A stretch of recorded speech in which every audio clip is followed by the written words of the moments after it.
Is there not an entire section on this subject? Yes, so it's unfair. I may have been stating my mind about ether, for example. Is your book for sale back? Yes. But have you ever asked God for forgiveness? I'm not sure. I just go and try and do a better job.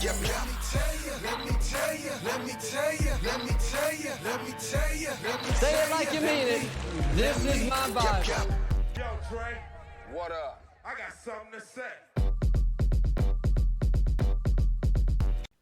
Hey, what's going on, everybody? Welcome back to Let Me Tell You, episode 108. I'm your host, Norm, the Master's Dog Dunham, a.k.a. the Evangelical Norm. So, had some technical issues yesterday. Something has gone down with my OBS recording software. It's not letting me sign into my YouTube anymore, so it's kind of causing an issue with YouTube videos and stuff like that. So, trying to work it out, but I just got to the point yesterday where I was so frustrated with it. I said, bag it. I'm just going to do it tomorrow. So apologies for the late podcast and the late in the day podcast. I was hoping to do it again this morning, but homeschool comes first. So finally got through that with my daughter, and now I have some nice peace and quiet, or pounding elephants on the ceiling above me. So if you hear any booms and bumps and hopefully no screams, but if I get up and run away from the video, you probably won't see it because I'll start over again. But if there is an injury that happens, I will be running away in the middle of this. But my daughter and niece upstairs playing, and so there may be some bumps and some bangs and some stuff around. So, but this week, let's talk about what we had. And then taking an extra day off actually put something else on my on the docket for today, as opposed to some of the other things I was going to talk about. So, you know how we do around here. We do the Evangelical pastor sermon, 3 points, and we go from there. So I do talk about, sometimes we talk about more, but it's generally 3 things. And 10 minutes a pop, we get a 30-minute podcast, and that's how we do. So we're going to jump right in, and we're going to talk about the Democrats. Apparently, they want to pack the court, and they are trying to get legislation through to do it. So we all knew this was going to happen. I mean, this is, if you've listened to any kind of conservative podcasting, radio shows, anything like that, watched Blaze TV, Daily Wire, any of those guys who have done this stuff, Kira Davis, all the people that I listen to, you've known that this was on the docket for the Democrats months ago, just waiting for their time to do it. And I think maybe you could consider that they're trying to lull people into not noticing, waiting for the same week as the Chauvin trial, Chauvin, whatever the chauvinist, whatever that dude's name is. He's a murderer. That's bottom line. And I'm probably an unpopular opinion in conservative realms, but we'll get to that momentarily. But packing the court. So apparently, if you don't know what packing the court is, they are going to try to add 2 to 4, maybe more. Again, that's the thing of why stop at 13? 13 members of the Supreme Court. That's what they want to do. They're going to add members to the Supreme Court, or they're going to try. I can't imagine that this is going to happen. Because the thing is what happens is, sure, they get to throw some people in on the court, but sometime down the road, you're going to get another Republican president, and you're going to get the Republicans are going to be in control, and they're going to be able to do the same thing. And so what happens is, so the Democrats take it to 13, and then the Republicans will take it to 19, and then they'll go to 25, and then we'll have, before we know it, we're going to have 57 people on the Supreme Court, and nobody's going to care, right? And they're going to be the governing force because we've given it to them at this point anyway. It seems like we've already given up the whole rule and reign of this country has gone to the Supreme Court. They are the oligarchy at this point, the black-robed oligarchy that everybody bows down to. we get these things where they talk about, you'll hear people say things like Roe v. Wade is the law of the land, which it is not.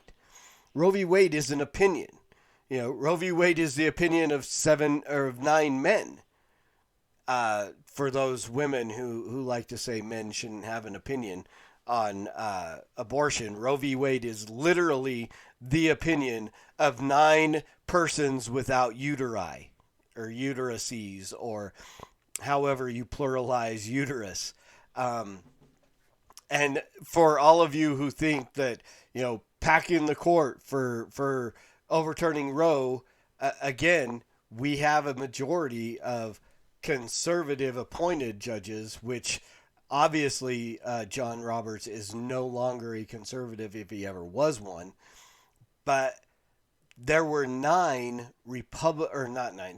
out of the 9 justices when Roe v. Wade was decided, the opinion was given. 7 out of the 9 were conservative appointed judges. So, again, all those people who were like, we have to vote for Trump because of Supreme Court justices. No, because we got people that we don't know where they stand. We got Gorsuch, where we really don't know where he stands on abortion. We do know where Amy Coney Barrett stands.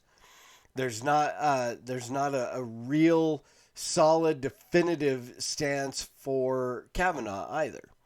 So, again, this idea of filling the courts, getting a president just because of Supreme Court justices doesn't really make sense. And the idea of packing the court is really, as Joe Biden said in 1983, a bonehead idea. Now he is the bonehead, and obviously not mentally capable of accurate or adequately, that's the word I'm looking for, being the bonehead. Right? Again, was it the State of the Union address? Did I miss this? There's some speech that Biden gave a couple of days ago, that is going around where either my dude has a serious problem with his dentures, or my dude is seriously mentally incapacitated, incapable of doing this job. Because, just saying some of the stuff, carrying Nazi gays, or, just weird things that he kept trying to say. And it wasn't coming out right. He made himself look really, really bad. The whole Democrat Party is looking really, really bad based on the ridiculous things that people are saying. I just started this new podcast the other day called Stupid Things That Jory Micah Says, and it's a live broadcast that I do whenever Jory Micah says something stupid, which I do believe. I'm going up. I didn't realize I was cutting my head off with the picture up there. Sorry. I do believe that I'm going to do a live one as soon as I finish recording this podcast here. But because Jory Micah has a lot of stupid things to say. A lot of other people have some stupid things to say. I should just call it Stupid Things Pseudo-Professing Christians Say. Maybe we're going to change that up. Maybe we're going to expand it like the Master's Dog. Well, most of this should just be the Master's Dog. But, specifically Jory Micah, because I like to troll the lady. And I can. And I have a mic and a camera. And I will do what I want. Right? So, but based on stupid things that Democrats say, and one of the really stupid things that Democrats have been talking about and saying is this lady here, Maxine Waters. So she's in Minnesota, I think, or in I don't know where she is. But she's out with people and BLM and everybody, anticipating the verdict of the Derek Chauvin trial. And basically, I should have got the video. I didn't. But again, YouTube's been giving me problems, and I just ran out of patience trying to find the exact points in the longer video to trim them down. So, Sorry, you get my lack of desire to do adequate show prep, and this is what we get. You getting me just paraphrasing what she said. And paraphrasing what she said is we need to stay out here in the streets because if we don't get the guilty verdict that we want, we're going to burn this mother down. Basically, is what she said. So, you got Democrat Representative Maxine Waters out there literally inciting violence. If we don't get our way, if we don't get the jury doesn't convict the way we want them to convict and with the charges that we want them to convict with, then we're not going to be happy and we're going to burn this thing down. We're going to riot. We're going to do whatever it takes. Here's the deal. I think Derek Chauvin is as guilty as anybody on the left. Because the problem is, and again, we can get to stupid things that people say on the right as well. Everybody on the right is going to this whole narrative that he was on drugs and he was this and he was that. I've said it before. If you've watched this podcast for any amount of time, I don't care. I don't care how many drugs he had in his system. I don't care if he was, on the verge of his heart exploding because of the drugs. 9 minutes with a knee on the neck is what exacerbated any of those situations, any of those circumstances, any of those issues to the point that he died.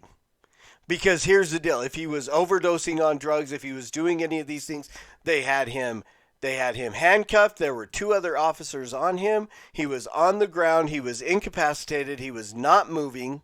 I mean, he was moaning and groaning and so on.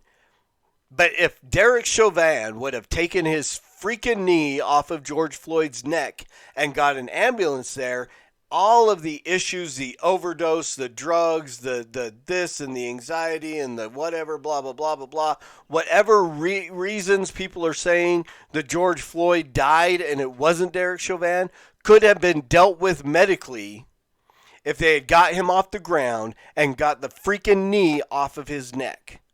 So all that being said, what I do believe Chauvin is guilty of, I don't know that you cannot get first-degree murder. You can't. There's no way that you can convince a jury or anyone else that Derek Chauvin woke up that morning and said, I'm going out to kill George Floyd. Wow, how do you forget George Floyd's name? Right? Even though there's evidence that they knew each other from before, you cannot get to the level of premeditation necessary to convict him of first-degree murder. And that's just legal precedence in the United States.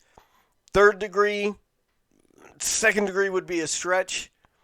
Manslaughter would be a slam dunk, which would still put him in prison. Justice would still be served. But when you're trying to get a charge that is far beyond what he actually did, then what happens is you end up him getting acquitted because the charge doesn't match what he actually did.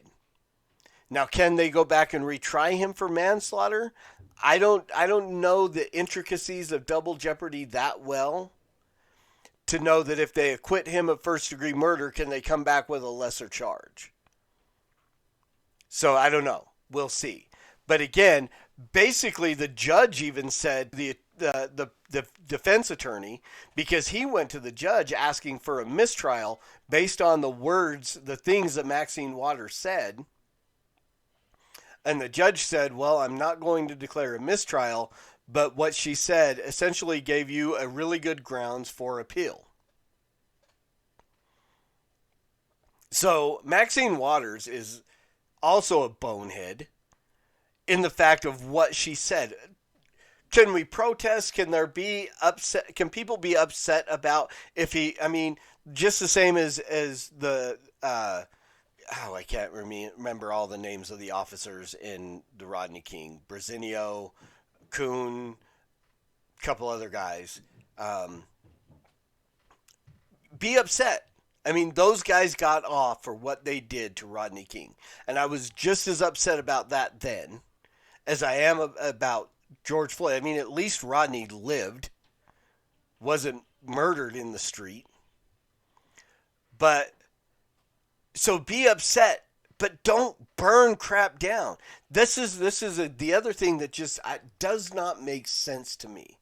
Now, granted, I understand everybody's going to come back with, well, white people, they riot when there's not crimes done. They riot and they burn their towns down when sports events and okay. And I think that's absolutely stupid too. Anytime you go into your own community and start burning crap down, that's stupid. It is absolutely knuckleheadery. Is that a word? It is now. Right? You don't go into your own community and start burning stuff down. And don't come into someone else's community and burn stuff down either. I mean, protesting, voting in people, doing other things. I hope you can't hear my daughter upstairs pounding around. I'm too loud. But rioting and looting, I mean, I could, yes, Martin Luther King, and this is what you keep hearing, is riots are the voices of the unheard. And I can understand the claim that you're being unheard. I mean, if he is convicted of anything, then okay, justice has been done and you have been heard. But if you're going to riot because you don't get the verdict that you want on the charge that you want, well then it's no longer the voice of the unheard, and it's the voice of the unsatisfied. And that's a different situation. And so the whole issue of, again, I don't think for anything, even if he's acquitted, there should not be riots. There should not be, and maybe there should be protests. I'm stretching the limits of what I really want to say about this. Because, again, define riot. Define what you consider a riot. People out, loud, mad, pushing back against the machine, so on, you can do those things. Once you start breaking windows, looting stores, burning down businesses, you've now gone beyond what is reasonable. You've now gone beyond what is legitimate, and you're actually hurting your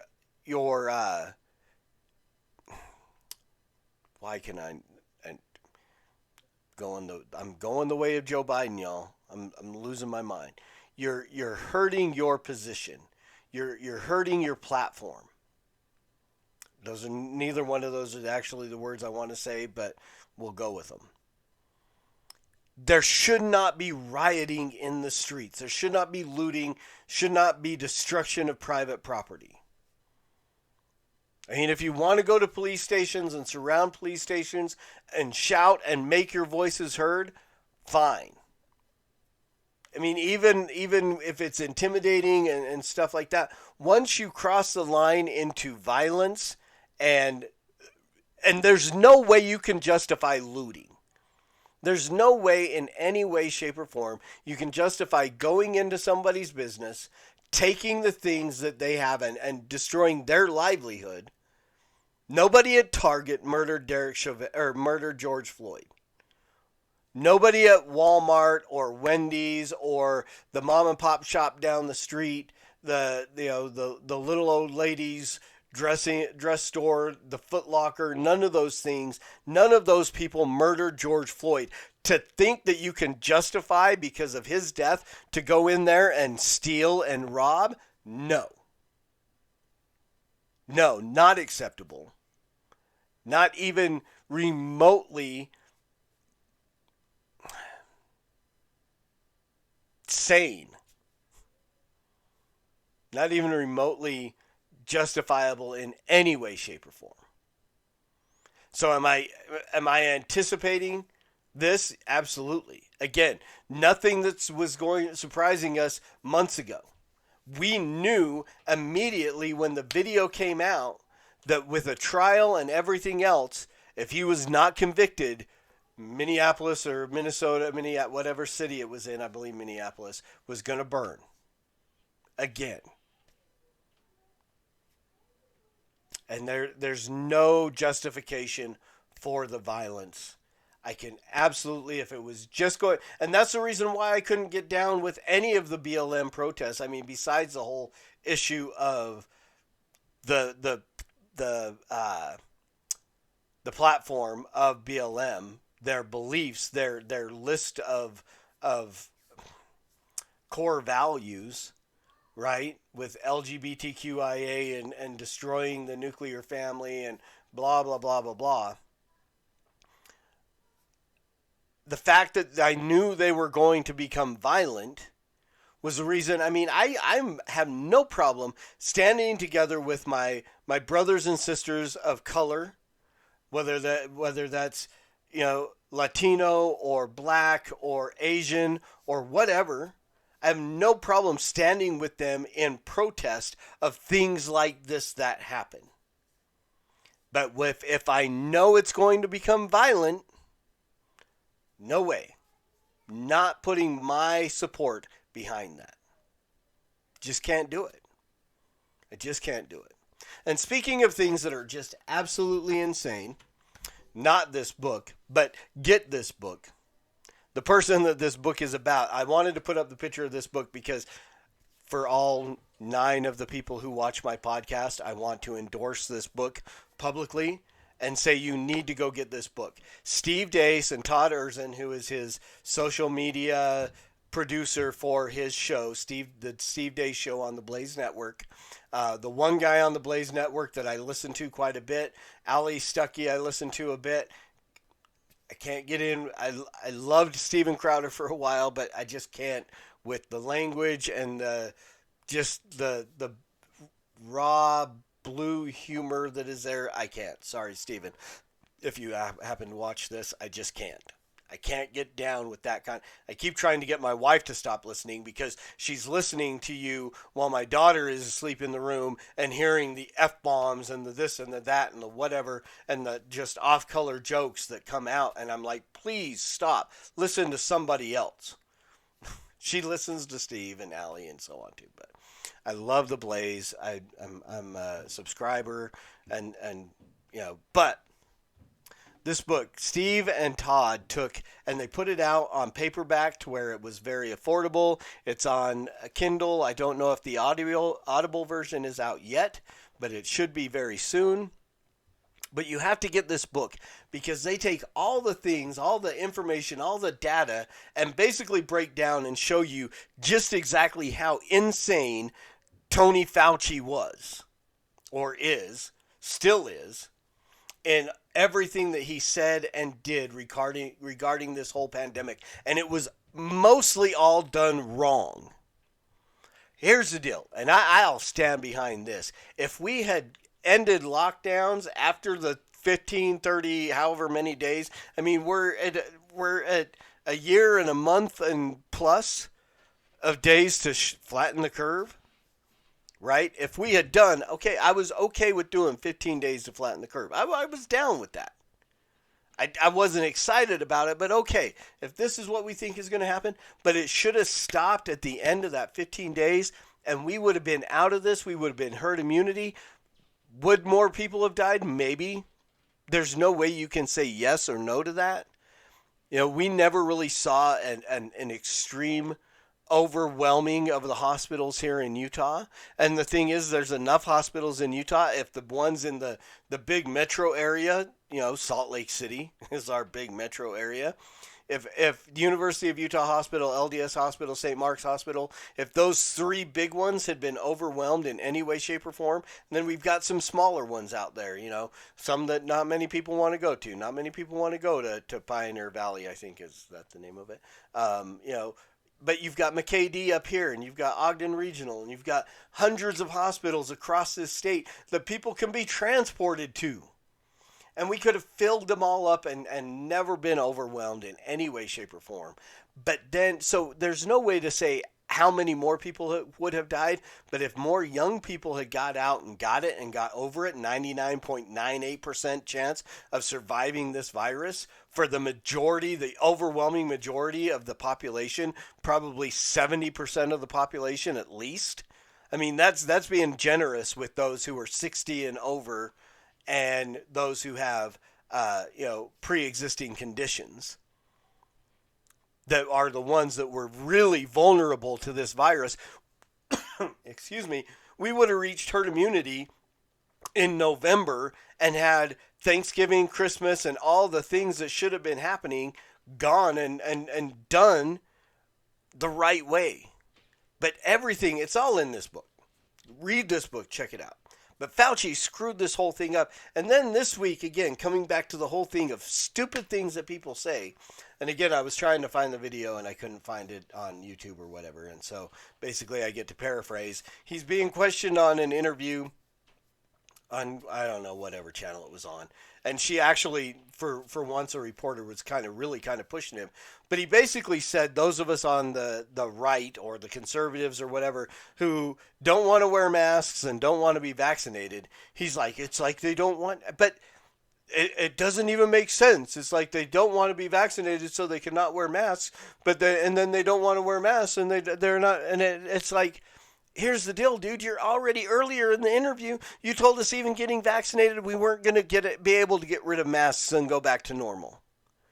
So, there's this stinking double talk that's coming out of Fauci and multiple other people that are like, you have to be vaccinated and everything else to get back to normal. But we're never going back to normal. We're never going to get, Portland, Oregon is talking about making their mask mandates permanent. Permanent. And again, when you break it down, it's not that they're going to say forever and ever you have to wear masks now. But what they're saying is anytime we feel like taking up these powers and saying put on your damn mask, we're going to take up our powers and say put on your damn mask. And it's time for people in America to say no. I love the fact that Steve and them are doing this, and I'm going to do it as soon as I'm on a shift where I can. Or a day off, probably Saturday, I am going to go and make my video and take my picture and send it in to Steve because they've got a new segment on their show of people who are, pushing back, or I can't remember the exact terminology that they're using, but they're saying if you're one of these people who refuses to abide by the mask mandates and so on, videotape yourself walking into Walmart with no mask. And, I tend to make smart aleck remarks to the people who are like, excuse me, sir, do you need a mask? No. Sir, do you have a mask? Oh, no, sorry, I'm fresh out. I'm not wearing a mask in these places. I'm not close up to people. I'm not getting, buddy with the person around me. I'm social distanced. I'm not sick. I've had COVID. I can't get it or give it to you because I have an immune system, and that's how viruses work. And so again, they're pushing to say, hey, let's do this. Let's jump in and start because those mask mandates are never fully going to go away until we say we're done. As long as there are people who are willing to just bow to the Faucian masters and wear whatever mask they tell them to, they're going to keep trying to make us do it. Until enough of us say enough is enough, we're done. And I'm one of those, and I invite you to join me in doing that and making these things go away. So, and again, for those who are going to say, oh, well, you don't love your neighbor, Phil Vischer, you're up on my list of stupid things that people say. Because not wearing a mask and not abiding by these things does not mean I don't love my neighbor. I absolutely love my neighbor, and I show it by always preaching the gospel, at all times, and using words because they're necessary. And I ask you guys to do the same thing as always. Preach the gospel at all times, use words. They're necessary. And until next time, Soli Deo Gloria.